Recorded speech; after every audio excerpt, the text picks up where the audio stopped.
I'm the Director of Cultural Programs of the National Academy of Sciences. And as you all know, the screening of the film, The Plastic Problem, was originally scheduled at the National Academy of Sciences building as part of the DC Environmental Film Festival. So we are grateful to all of you and our panelists and our technicians that we are able to gather here online and continue these important discussions with some level of normality. The film screening is organized by two offices of the National Academy of Sciences, Lab X and Cultural Programs. It is part of a series of events that we call the Eternal Experience. And the focal point for this series is Eternal, a 60-foot long jellyfish sculpture constructed out of plastic bags by scientist and artist Maris Palenko. Like many institutions, the NAS building is currently closed, but we hope to be able to welcome you back soon so that we can share this really wonderful sculpture with you. So the sculpture, like the film that will be discussed today, points towards the issue of plastic in the ocean and the dangers it presents for ocean wildlife and our ecosystem. If by chance you have not yet seen the film, you can stream it online after the discussion at your leisure. You can find links on either the cpnas.org website or labx.org. At any time during the discussion, you can send questions to the panelists via the Q&A box on your screen. Now, it is my pleasure to turn this over to our moderator, Taylor Maddalene.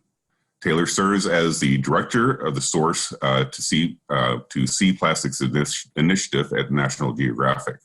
Her role includes developing, managing, and executing the recent international Source to Sea expeditions. Her background is in marine conservation and the integration of science into decision making. Taylor, welcome, and I'll turn it over to you. Thank you, JD, for the introduction, and thank you to our growing, it looks like almost 100 attendees and growing that are taking the time to join us, and we appreciate everyone for continuing on with this panel. We're excited to have the conversation today, and thank you to everyone at the Academy and at PBS and the district for helping to pull this together, and to my panelists today, who I'm excited to chat with. So first off, I want to introduce our panelists. So we've got three fantastic plastic champions that are joining us here today, starting with Amna Nawaz, who is with PBS NewsHour. Hopefully you'll all recognize Amna, as she is a journalist reporting in the plastic problem. She joined PBS NewsHour in 2018, and she serves as the senior national correspondent and primary substitute anchor there. We also have with us today Lorna Baldwin, who is also with PBS NewsHour. Lorna is a general assignment producer for PBS NewsHour, and she was responsible for producing The Plastic Problem for PBS. And then finally, we have Lillian Power from the Department of Energy and Environment here in DC.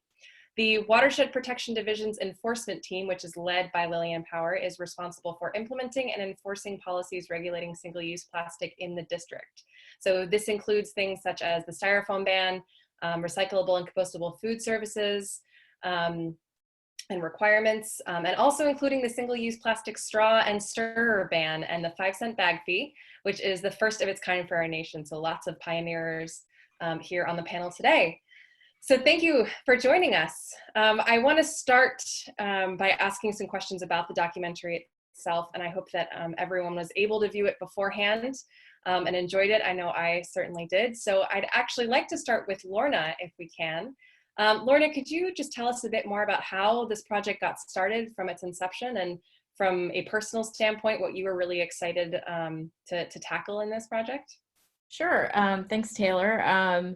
Yeah, this actually started for as part of a series that we did for the PBS NewsHour, and it started in the series itself didn't really get started production until April of 2018, but the idea for it came from a totally separate shoot that I was on in Costa Rica in December of 2017. So has kind of a long trajectory, as a lot of things in television do. But the story in Costa Rica that spurred my interest in this whole idea of plastic was ironically about a research project that was happening in Costa Rica as a way of saving sea turtles. And the ironic part of it is that the way they were trying to save these, it's actually sea turtle eggs, which in Costa Rica are consumed as a delicacy. And so a lot of wildlife biologists are trying to stop that practice by using a plastic 3D printed fake egg that they put a GPS tracker into and drop into the nests of the sea turtles in the hopes that they can sort of track the where the poacher then would take those eggs and sort of keep track of where they're going, and then target those areas for educational outreach to stop that practice, or at least reduce that practice. And it's been working pretty well for them. So we were reporting on that story, and it was there that I met the wildlife biologist that you see in the documentary, Helen Feasy, the English woman who is one of the people working on that project. And she sort of just, we were on these incredibly beautiful, very remote beaches, and she would sort of reach down into the sand and pick up single-use plastic and say, look at this. This is killing the animals that we're here trying to protect. And so she really got me interested in looking at this product, or this material that we sort of take for granted in our everyday lives, and what harm it may be doing and how we got to that stage. So then that led to pitching it as a series for the PBS NewsHour, and then that in turn led to the documentary that you all watched, hopefully. So that's my long answer. That's perfect. That's excellent. So building on that, Amna, I'd love to just hear more about sort of the learning process and journey that you went through in making this documentary, and also how that's translated into changes that you might be making in your own life coming out of this. Yeah, I should conference in my husband, I think, because he can tell you about the many ways in which I've been implementing all of those changes into our lives, much to his sometimes. I will say, first of all, thank you to all of you for being here, and to the NAS for hosting this. And we're so excited there's still so much interest in this topic, because despite all the other headlines, this is something that we are still going to be dealing with for a very long time. And because she won't say it herself, I have to take a moment to give enormous kudos to Lorna Baldwin, without whom none of this would have been possible. I mean, that idea that she started with, that was the one idea that then led to months and months and months of work that I wonder if sometimes Lorna regretted pitching in the first place, because it ended up being so much work. But it was such a necessary story for all of us to tell, because I think, unless you are focused on the environment as a journalist, and focused on energy or climate change or all the many kind of topics that intersect here, it's sort of the thing that's floating in the ether. It's around you, but you don't really get how bad it is until you start to dig into it. And that was the premise we started with, which was, well, just how bad is this problem? Which is kind of a basic question to start with, but you'd be shocked how many people don't really get it. And, with Lorna saying we should pitch it, we should put it together in this way with this series, and kind of feature it and rolling out these questions, I think it set out to kind of answer a lot of the basic questions that people didn't even know they had. Because as everyone said, look, plastic is such an embedded and institutionalized part of our lives. You don't go through almost a single activity of your day anymore without touching it or interacting with it or depending on it in some way. And it becomes hard to see it as a problem unless you really open your eyes up to what's happening in the rest of the world and understand it's happening on your back door. It's happening on your shorelines as well. So for me, I took all the lessons we learned along the way, and I've been slowly implementing them into my life. My task was to kind of de-plastic my house, to start with that. And there's a ton of basic things we go through with, like, these are the many recyclable things you can use. These are the reusable things you can use. And those are all simple things a lot of people already do.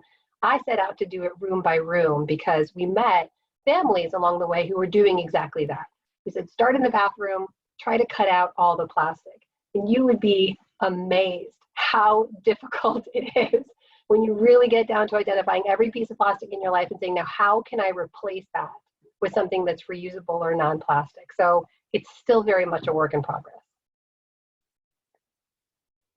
I completely sympathize with that. And that sounds like it's been an incredible journey. I mean, everyone has to start somewhere.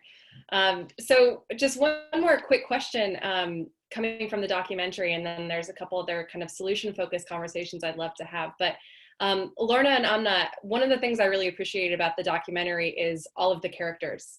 I mean, you all reached out to such a wealth of scientists and practitioners and people that deal with this problem every day and people that are thinking about it every day and that are looking at it from very different perspectives. I would love to just quickly hear if there was one person or one solution that you encountered along the way that really stuck with you, that you still think about every day. What do you think, Lorna? That's to pick one is really tough, but there was, I was sort of thinking back on all of the folks that we met. There is one story that, there's so much that gets left out and left on the cutting room floor. But the story that we heard from, he's actually, I think he's towards the end of the documentary, Toby McCartney, who was the man who runs a company that is trying to use plastic to make roads. And one of the interesting things, I think what fascinated me most about a lot of the people we talked to was how they came to their ideas and how they landed on these ideas. And his was, he lives in Scotland, but he had been traveling in India, and he noticed how people were, and this is not environmentally friendly at all, but how people were filling potholes there. They would take a bunch of plastic bags, stuff them into the pothole, and then light them on fire, and that would melt the plastic and fill in the pothole. And he got to thinking, well, we have all this plastic that we aren't using. How could I do something like that in roads? And it's, again, I mean, this is not an example of somebody who's not using plastic, but he is, finding ways to use the plastic that we already have. And I just thought that was really an interesting way that he landed upon this idea. And I think, there were other people we talked to who, the way they came upon their ideas were just fascinating. Like the student in Oregon, Morgan Vague, she just had this hypothesis that she grew up in Galveston, Texas, and she thought, I bet you there's a lot of, petrochemical activity in the soil around here.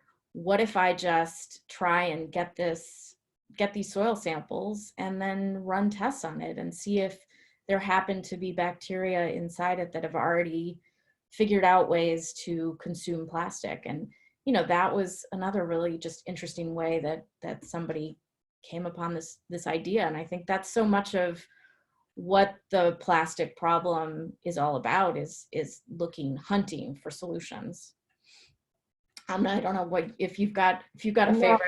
I think you and I talked about this too. Morgan Vague was one of our favorites to meet along the way because she was such a talent and so sharp, and you just saw that this was someone who was using all of her expertise and experience and thinking, okay, how am I going to make a difference in the world with what I do here? So I remember being really fond of her and really fascinated with this idea that she woke up and said, what if we did things this way? I think the two other conversations that stuck with me though, one was really the conversation with the executive from Unilever, because I think it made very real for us, for all our conversations about, the moral imperative and the climate imperative, there are very real economic imperatives that are pushing back in a lot of ways against a lot of these best efforts. And I think it sort of made whole for me this idea that it's not going to work with just one side advocating and fighting for these changes. It has to work for the entire system. You have to make the change happen on the producing side as well, by whatever means, for it to really make a difference. But the thing I think that really struck with me was the little girl in the family that we met, the moms working really hard to get plastic out of their lives. She's talking to everybody, even to grandparents, and being like, please don't bring plastic presents, like please don't bring things wrapped in plastic into the house. It's a struggle. And the little girl, because she's been raised in this way, she sees her mom shopping at the zero waste market. She sees her mom making an effort to use reusable packaging and not bring plastic into the house. She has conversations with her about, the damage to the environment. And I think that really hit home for me, that this kind of social change also has to be kind of a generational change. For it to land and evolve in the way that makes an impact, it's going to mean teaching an entire generation of kids this is what it's going to take. Because I remember growing up and thinking, well, we're recycling, so we're fixing it. We're doing everything we have to do. And that wasn't an idea I really lost until I was an adult and realized, oh, we're not fixing it. And I think that for me kind of hit home that this is something that's going to have to last an entire generation for it to really change and last. Yeah, that's a fantastic point, Amna, and I think that's a really important message, and just I think it's fantastic the way that you all captured all of the different sort of innovations and points on this issue, because it's certainly not a silver bullet problem. It's extremely multi-pronged, and it takes a lot of different dimensions at one time to really get to the core of it. And that actually tees us up nicely to my next question, which was to Lillian, who is at the front lines of this issue, right in our backyard here in DC. And so I wanted to ask you, Lillian, we hear a lot about how partnerships and collaboration across sectors is really critical to address solutions on this issue. And I wanted to talk a little bit about responsibility, because I know there's been some recent legislation around extended producer responsibility and recycling legislation in the US. And I wanted to just hear more about your experience with legislation, especially across sectors, and how it's supported your work, and if you feel that these developments are moving in the right direction and in a positive direction, and how it's affecting your work. Sure, yeah, thank you, Taylor, for that question. Here in the district, I would say legislation has actually been a really effective method in controlling and reducing single-use plastics as a source of pollution in our waterways and litter in our communities. Not only that, in like targeting particular issues, like particular single-use plastics, but it also has been really, really important for generating awareness around these issues and these items, and also just like really pushing behavior change, right? Which are all really core key components to addressing this issue over the long run. In DC, we have several laws around single-use plastic regulation. We have, as you mentioned, our 5-cent bag fee. So every business that distributes disposable plastic or paper bags must charge 5 cents for every bag distributed. We also have a foam ban, a foam food serviceware ban, and a single-use plastic straw and stirrer ban, which is just over a year old. That's brand new here in the city. And I think the 5-cent bag fee is a really great example of how legislation really enacts this long-term change. It's over 10 years old here in DC, and really what we've seen is we've done surveys of residents, and we found that over 80% of residents surveyed report using fewer single-use plastic bags now that they're aware of the issue, now that they're being charged a nickel for every bag distributed. We're also seeing our nonprofits that work on organizing cleanups. We see over an 80% reduction in the amount of plastic bags at their cleanup events in the district. We're also generating over $2 million in revenue every year, specifically from the bag fee, for projects aimed at restoring and protecting our waterways. So that's stream restorations, that's green infrastructure installations, that's a lot of outreach and education, which is what Amna just sort of suggested, right? Is like, we really need a generational approach to this, right? So educating the next generation about these issues, about the connection between watersheds and waterways, and how these plastics can really impact human health, water, and aquatic wildlife, that kind of thing is really, really important. So we've seen really, really positive benefits, and the same can be said for our foam ban and our plastic straw ban. We're seeing fewer of these items in our waterways, in our communities, so they're having that lasting impact. When it comes to like EPR, so extended producer responsibility legislation, we do see that that's becoming a hotter topic here in the US. It's been around globally for a very long time. In many other countries, like over 3 decades, I think like EPR legislation's been the common the normal thing in Europe and other locations. And yeah, I think the key here is that there are so many different facets to this issue, and so many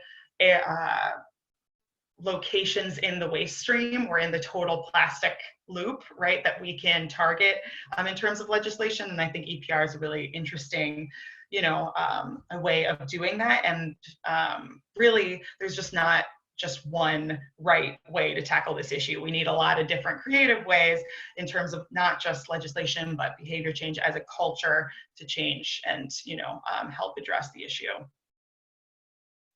Yeah, absolutely.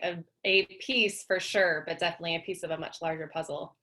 Yeah. So I'd love to hear from Amna and Lorna. Just, I know this documentary has been a while in the making. It's been an incredible journey, and the conversation and developments around plastics and solutions in general, I feel like is such a rapidly changing one.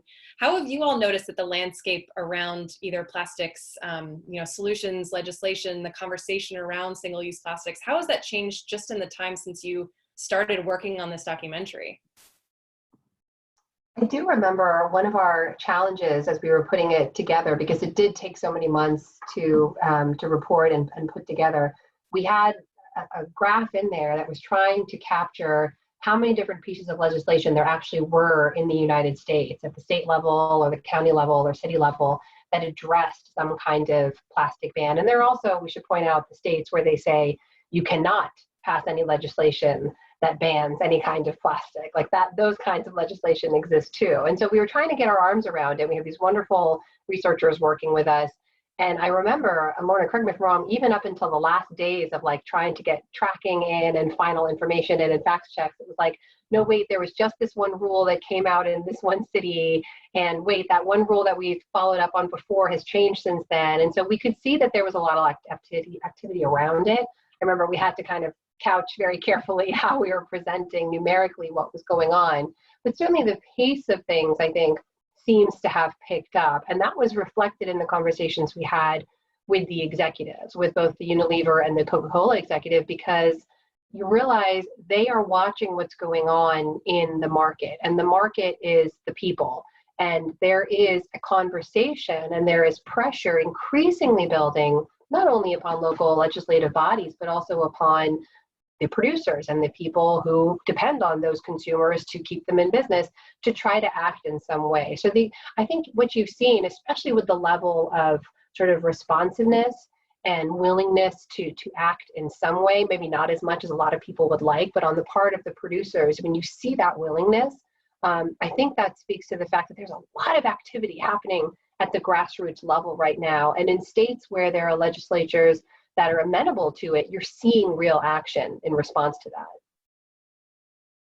Yeah, I would just add too, when I sort of came up with the idea or started paying attention to it myself, I have a lot of family who live in Britain. And I think one of the things that I was seeing on a lot of the social media that I was reading from there was in response to the Blue Planet series that was done. And that sort of started to shift things in Britain.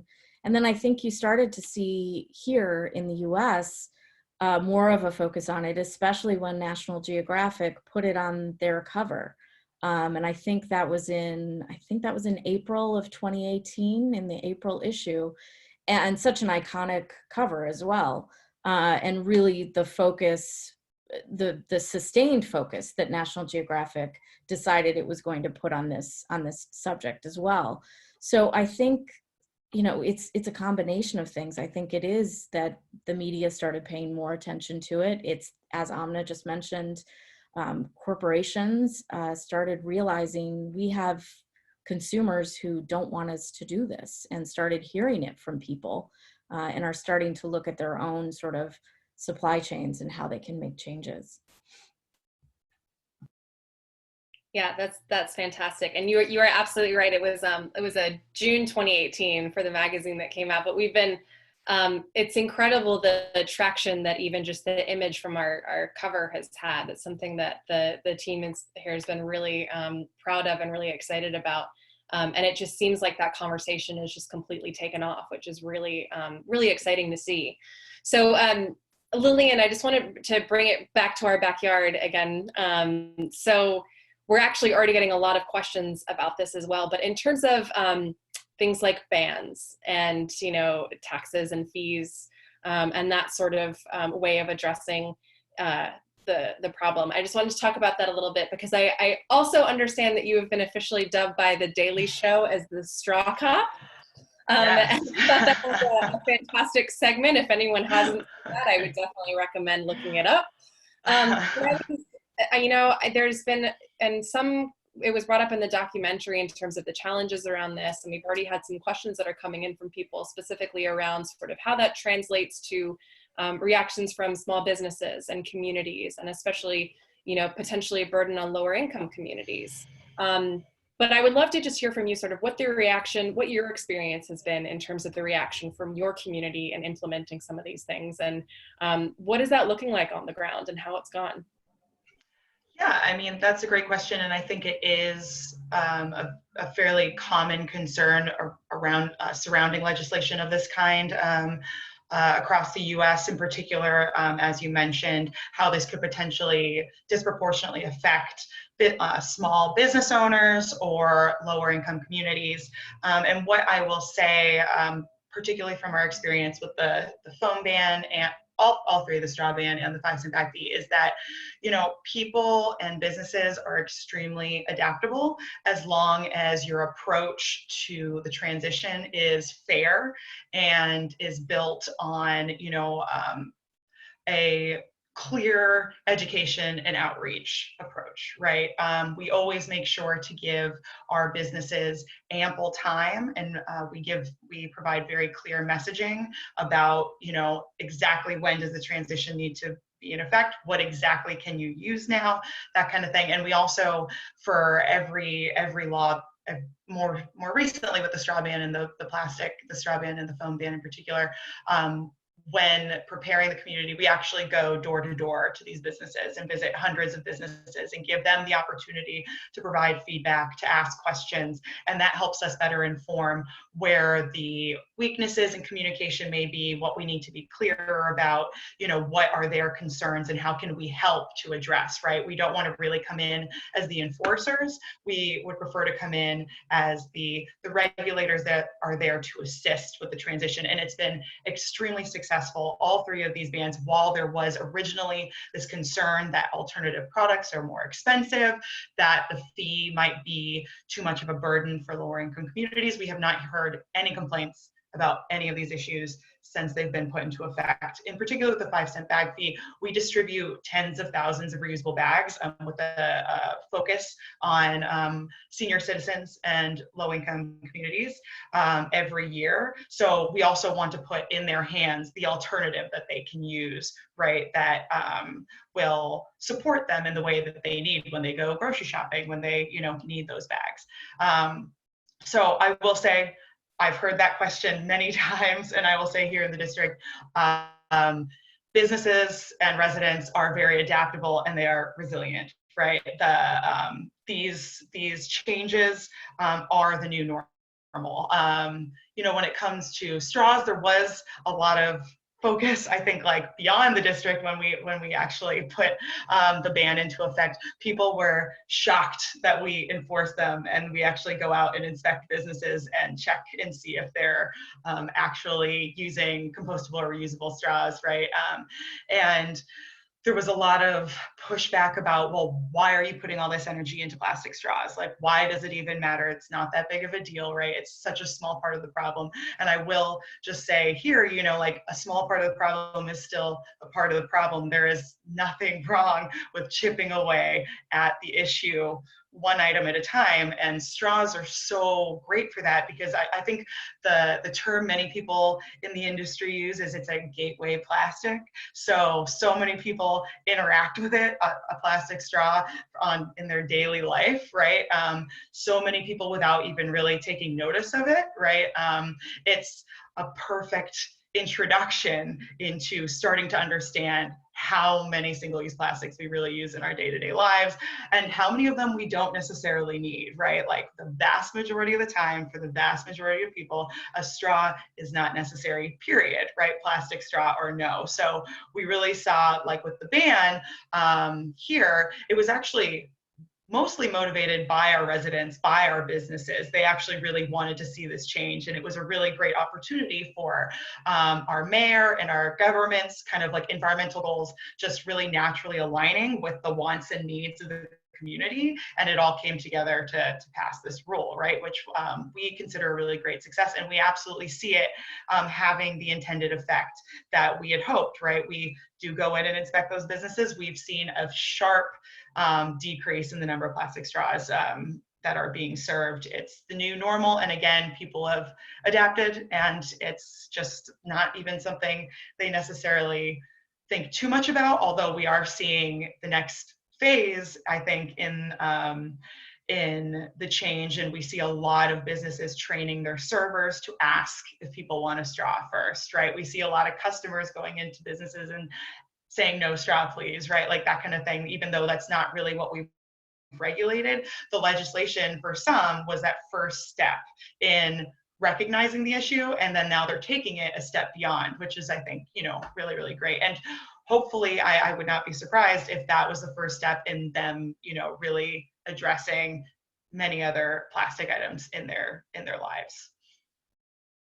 Yeah, that's fantastic. I thought that that was a great point that you made in your in a section in the Daily Show was, and that's a phrase that I've come to use too, is it's the gateway plastic. Gateway and it's plastic. something that we, yeah, absolutely. And it's something that we think about a lot at National Geographic as well through our consumer campaigns, and also when we're out, you know, on expedition in communities, is you have to meet people where they are.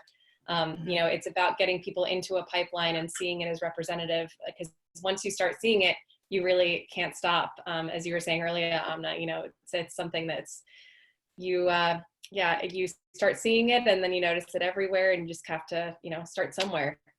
So that's excellent. So I just have a couple more questions, and then we can get into some questions for the audience, because we're already getting some fantastic questions in here, which is great. So please, if everyone continue to submit questions through the Q&A on Zoom, we'll try to get to as many as we can. And I've noticed that some of the questions are on recycling, and this was something that I wanted to sort of ask all of you in different capacities, because I know this is something the documentary touched on as well, particularly in the US, with China no longer accepting our recycled items, and realizing sort of some of the shortcomings that our domestic recycling programs are having, and some of the legislation that's going into place to hopefully bolster that. It seems like there's some perception among communities, especially domestically, that there's not necessarily a value to recycling or an importance to it, because people are starting to realize that it might not get recycled. And you know, they're sort of questioning the benefit of that stream. It looks like some audience members have also been asking about, you know, just the value of recycled content. You know, if there's a purpose for that post-consumer recycled content, and you know, a value for it and a chain for it. So I just wanted to ask what this group's experience has been with that narrative and with the recycling stream, and what you would tell people, especially in the US, that are sort of questioning that right now.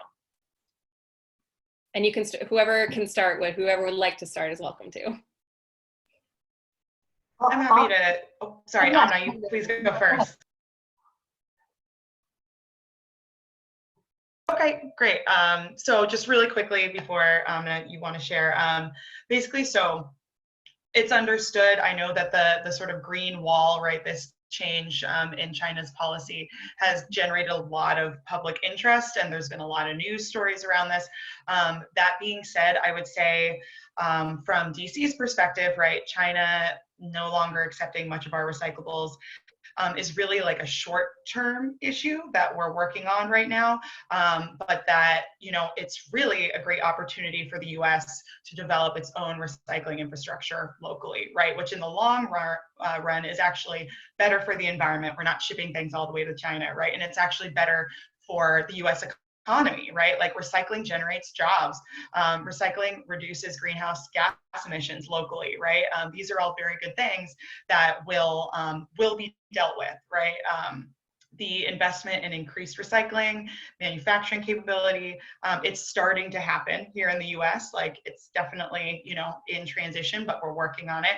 And it'll take a few years before I think your local resident will really see that change and that effect. But that's because these kinds of infrastructure changes really take time, right? So I would say from DC to any district residents out there, right? And just everybody beyond the district, please do keep recycling, right? Like keep that habit going. That behavior is really, really important, and it's not for nothing. We're in a transition phase, but you know, we're actually moving to a better place than where we were when we were still just depending on China and Southeast Asia.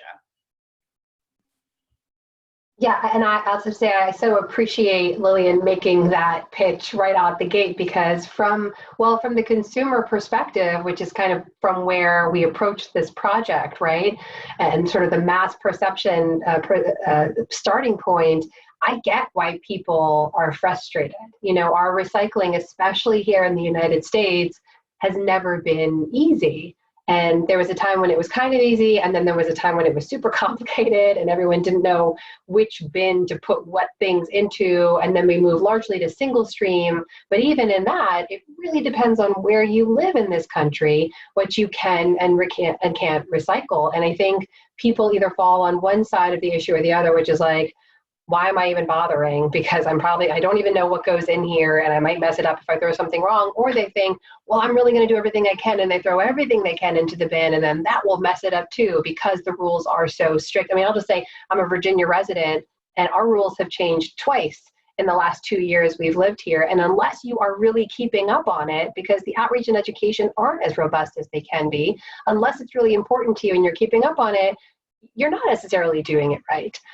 So going back to the lessons learned from this project, you know, there's one business voice we talked to who was with this business called Taco Time, and they had moved to it was a regional business out in the Pacific Northwest. They had moved to fully compostable serving utensils, platters, everything. So basically, consumers didn't have to think about it. It was like, oh, you get your food, basically eat what you want, and then when you're done, everything goes into one bin. And the lesson I took away from that, which is super simple, but it's also something I think a lesson for all of us when we're advocating for change and kind of looking at what works and what doesn't, is that the easier you make it for people, the more likely they are to participate, the more likely it is to work. And right now, the system that we have is not easy. Yeah, I would just add too, you know, one of the things we heard reporting all aspects of this story that led back to recycling was, you know, national systems have value. And in the US, with the lack of a national recycling program or any kind of, you know, labeling of goods, that is a big part of the problem. And there was legislation just introduced in February in Congress that I don't think it's going to go anywhere, but it is the first legislation that actually looks at that and sort of recommends not only a sort of more nationalized recycling plan, but also looking at sort of corporate responsibility in the things that they're producing and putting it on the producer side of things, much like what we saw happening in Canada with their announcement last year. So yeah, that is definitely another piece of the problem. Thanks, everyone. That's really interesting to hear. And just one final thing for everyone that can maybe even be somewhat rapid fire before we get to some of the audience questions. But I'd love to know, for people that are watching this documentary, what is the one thing that you would like an audience member to come away with for them to integrate into their own life? And we can go backward. Let's start with Lorna and then Amna and Lillian. I think for me, what I would hope you would take away is that even small changes matter. You know, don't think that just because you're changing one tiny bit of your life, that's not making an impact. It will. Yeah, Lorna took mine, but it's the same thing Lillian said earlier, which is that just because it's a small part of the problem doesn't mean it's not part of the problem. And you know, one of the final thoughts we have in this doc is that it's going to take everything. It's going to take everyone. It's going to take every single inch of this system working towards the same mission for any kind of change to be made. And I think people need to feel empowered to know that literally every small change you can make, even if it's just switching to a reusable water bottle every day. Like that one small thing can actually have a huge impact. So I would encourage people to find one small thing. And even if you find one thing a week or one thing a month, it's making some kind of a change.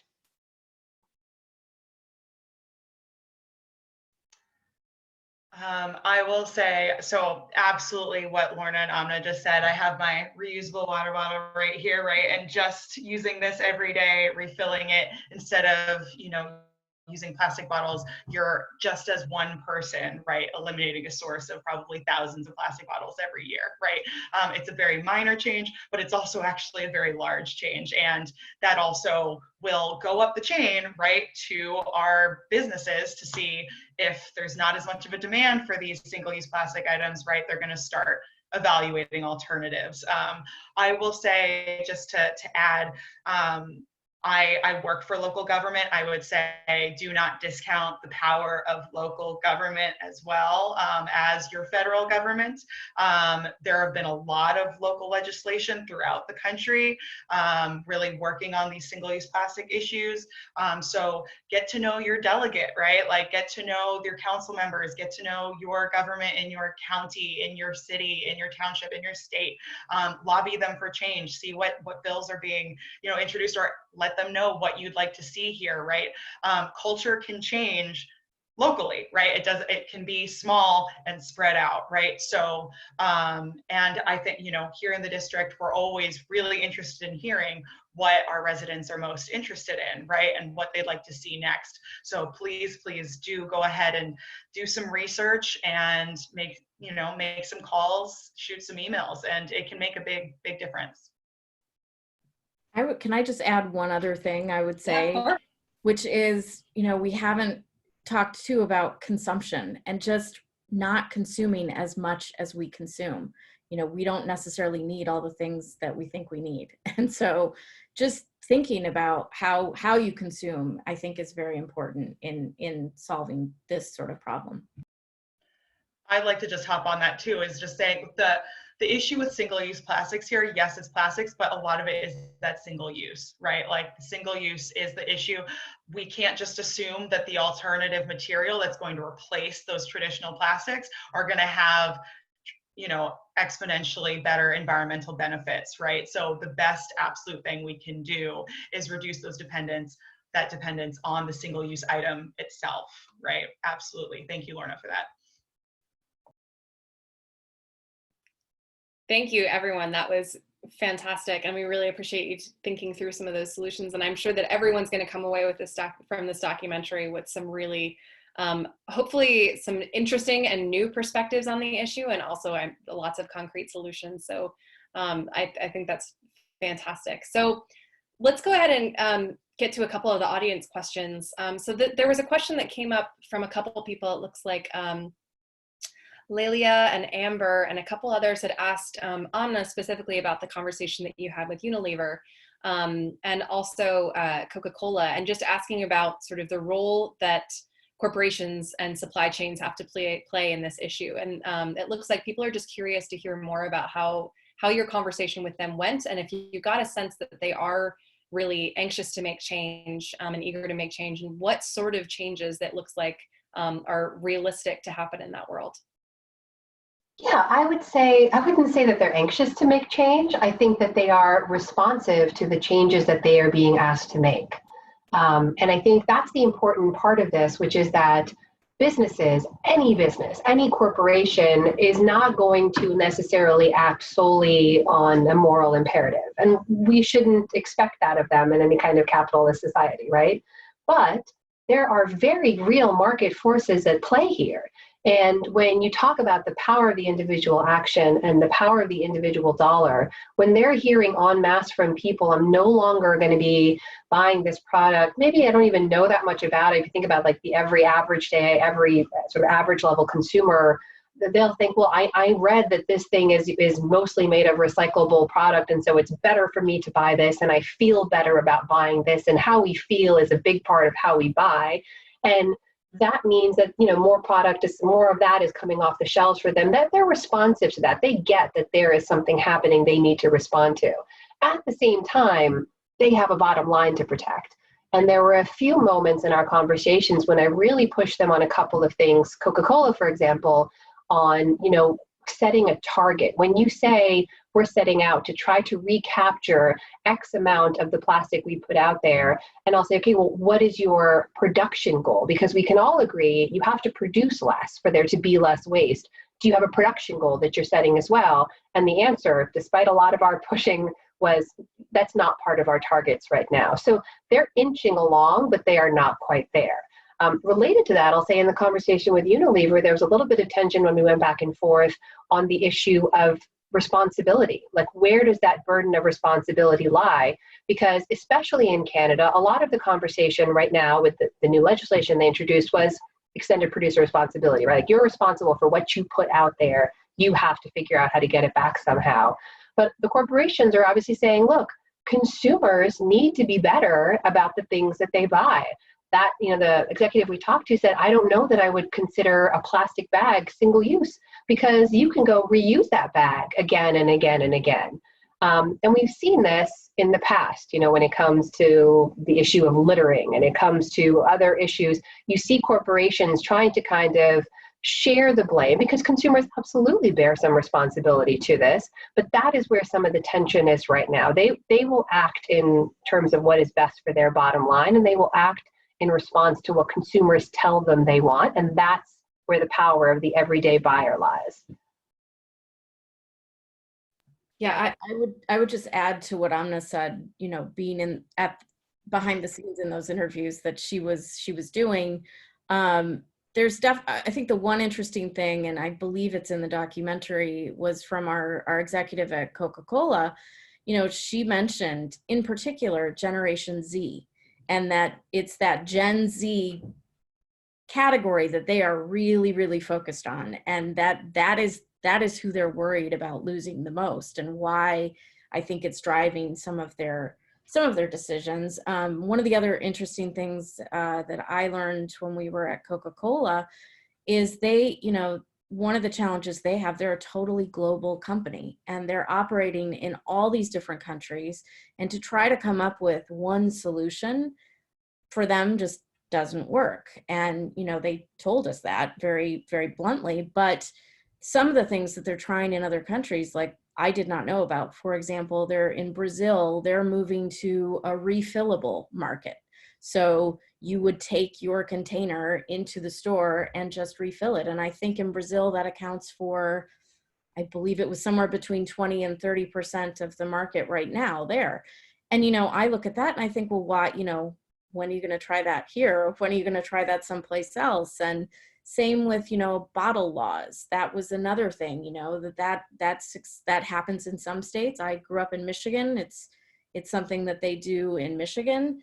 Why does it work some places, not others? These are all still questions I have, frankly, but these were interesting things that didn't make it in the documentary, but that, there are other things that they're trying. No, that's great to hear. It's always fascinating to hear about the interesting things that, as you said, didn't make it into the documentary, but are, really interesting tidbits and really supporting information. So thank you for sharing those. And it's actually perfect that you mentioned that, because one of the first questions that came through, it looks like from Dila, was, are there any international collaborations that you all are aware of to spread change-making business plans across countries? So they mentioned, the grocery stores in Canada and legislation in the US. And have you all encountered any situation where that sort of knowledge exchange on what works and doesn't work in different contexts has happened? And it sounds like that might be something that would be really valuable. I'd love your thoughts on anyone that would like to respond to that one. Or give it some thought. That I'm not aware. I mean, I know there are lots of sort of informal networks that are trying to share knowledge of best practices and, policy playbooks and things like that are coming out. But I'd be interested to know if you came across any that really stood out in your research, or Lillian, if there's any that you encounter in DC in terms of sort of swapping knowledge between different cities in the US or different countries internationally. I mean, I can speak, so from like our perspective here in DC, I can't think off the top of my head of any like particular like collaborations like internationally. That doesn't mean that they don't exist. I'm just not aware of them at this time. But we absolutely like regionally and nationally reach out to each other, different jurisdictions, to assist each other, right, with what works, with what doesn't work. DC is constantly sharing our enforcement and implementation strategies, right, that and points of success, even in you know, just the initial transition and the long-term success of our programs. I will say that we've heard from industry like regionally that, you know, because DC is abutting, right, like Maryland and Virginia, and within those states there are different counties that all have their different laws. And for some of the laws that I work on, the industry actually prefers consistency, right? They want to see if you're going to have an EPR bill, if you're going to have a bag law bill or something. They want to see partnerships from the regulatory perspective, right? Because it's really hard to keep track of all the minor changes and details. And so for international corporations, I mean, I can't speak for them, but I know that my experience has been that like consistency from the industry perspective has always been really key when they're communicating with us about new potential laws. I'll just also mention, I mean, that's actually a pretty tough question. But I will mention that there is be a little bit wicked. I apologize. Yeah, no, that's okay.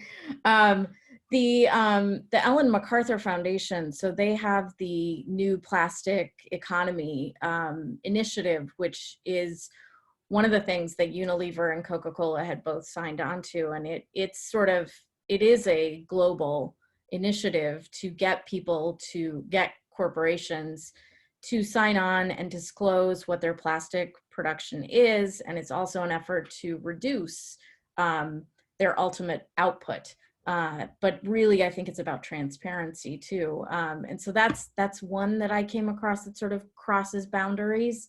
And I do believe, and I'm racking my brain, and I just did a quick Google search to try to find it too. I know there is a United Nations group that's working on this subject, but I can't find the exact name of it. So.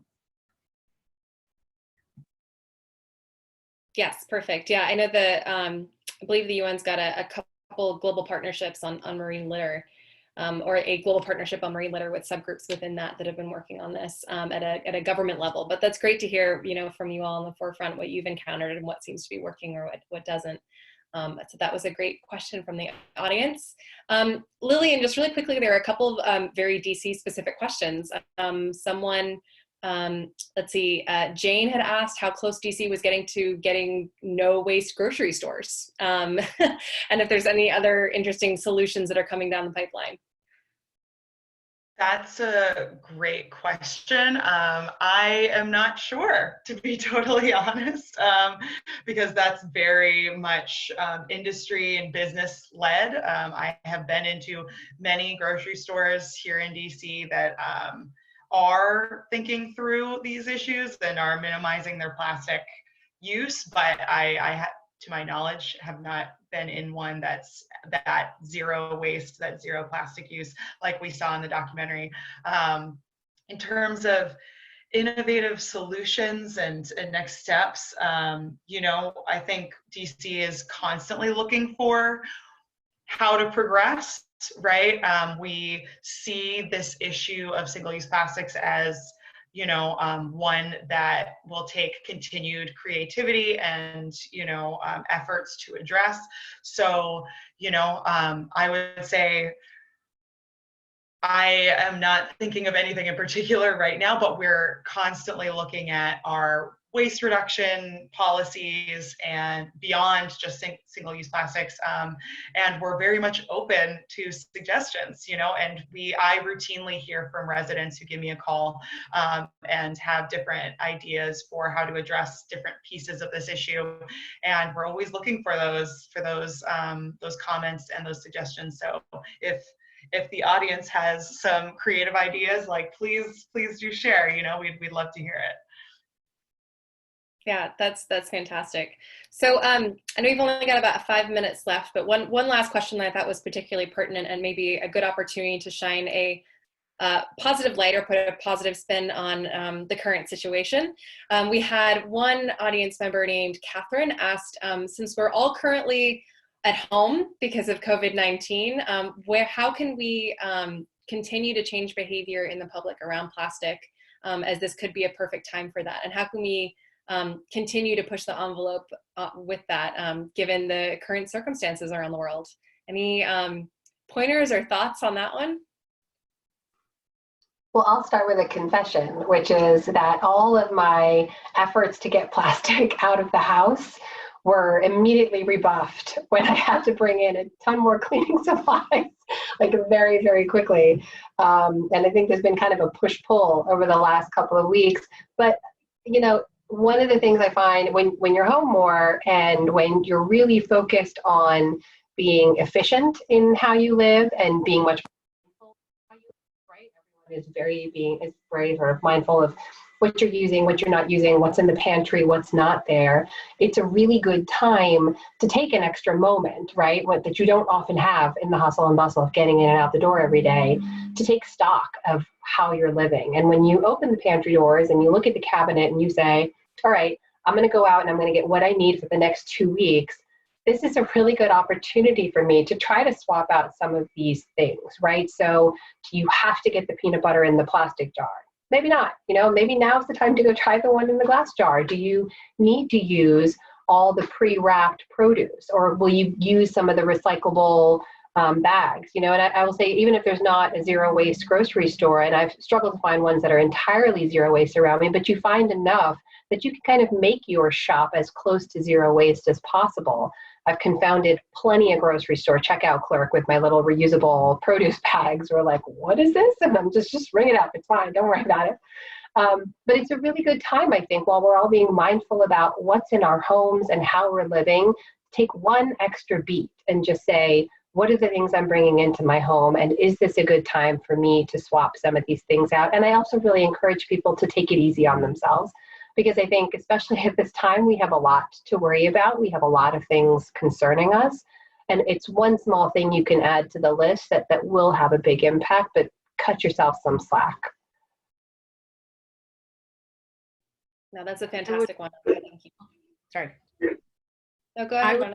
I would just second what Amna was saying. And, if we are all stuck in the confines of our homes, which we mostly are, you can do the room by room approach pretty easily. If you've got some spare time, add that to your list of things that you can do at home right now. The other thing that I just want to mention, since coronavirus was brought up, I don't think we set out in making this documentary, it was never our intention to demonize plastic, because with coronavirus right now, we are seeing how important plastic is in the protective gear that frontline healthcare workers desperately need. And so the point is, as Lillian spoke of so often too, these single-use items that we can get out of our lives, if not entirely, just by reduction. And so, that I think is right now what you could focus on. I'll just add too, since we are all at home, and everybody on this presentation today has access to the internet. It's a great time to do some online research, right? Get to know a question was asked about recycling and why it's so confusing, right? Like, make sure you are addressing, you're recycling correctly in your area. There's also creative alternatives. There's some things we can't recycle, right? Like like chip bags and like snack wrappers and other like plastics that can actually be recycled through TerraCycle, which I believe was like mentioned in the documentary. Check if there are TerraCycle bins and you're at any local grocery stores in your area. Try thinking through creatively maybe some of the items that you use that you think should be going in the trash, right? Like maybe there's some creative things you can do with some, you know, arts and crafts projects at home right now. There are some things, you know, that we can kind of, now is absolutely the opportunity for creativity and thinking through, you know, preventing ourselves from using these items in the first place, but also are there alternative alternative places they can go once we've used them, that kind of thing, I think would be a great thing to do right now too. Yeah, I think that's a fantastic point, Lillian. And another aspect of the question, just in terms of changing behavior, I think you all hit on just fantastic ways that people can continue to address this problem.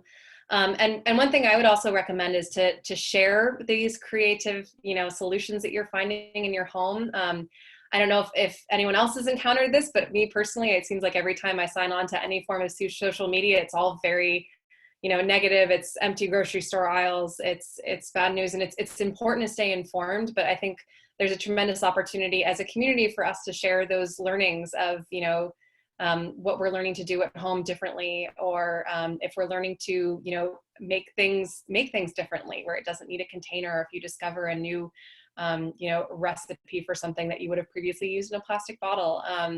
And I think the point that was very well taken in terms of being gentle with ourselves. And I think, Lorna, your point that, you know, plastic, it's in and of itself is not an evil substance. You know, it's absolutely critical and transformative for key industries, especially the medical industry right now. But just continue to think about where it's ending up and how it's being used. And I think that you all made that point very well, and I'm sure it's really appreciated from the audience.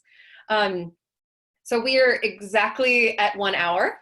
I just wanted to take a moment to thank the National Academy of Sciences for hosting this, and to the whole team there for just making this so seamless and for their own problem solving and addressing this. And to the panelists, I really appreciate your time and your creative feedback, and also to the PBS team for completing this documentary. I think it's a really wonderful piece, and I hope that everyone takes the time to watch it, share it with your friends and family. There's just some amazing stories and knowledge in there. So thank you everyone for taking the time. And JD, I don't know if you had any final remarks before we sign off, but I'll hand I will just I'll say a couple of things and reiterate your gratitude to the panelists and to you, Taylor, for leading such a thoughtful discussion. I do want to take a moment to acknowledge the team at the NAS. You imagine just overnight, every meeting that the Academy does is now going online. And this has been a real challenge for them, and they have performed brilliantly. So just to kind of keep that in mind as we do a lot more online things over the next month or so. Always be kind to your AV and media people. They are really working hard these days. Again, thank you. Thank you to the people who joined us. I think we had a really good turnout and some amazing questions. And I appreciate your time. Thank you. Fantastic. Thank you, everyone. Have a great rest of your Sunday. Thank you. Thanks everyone who joined. Yeah, thank you.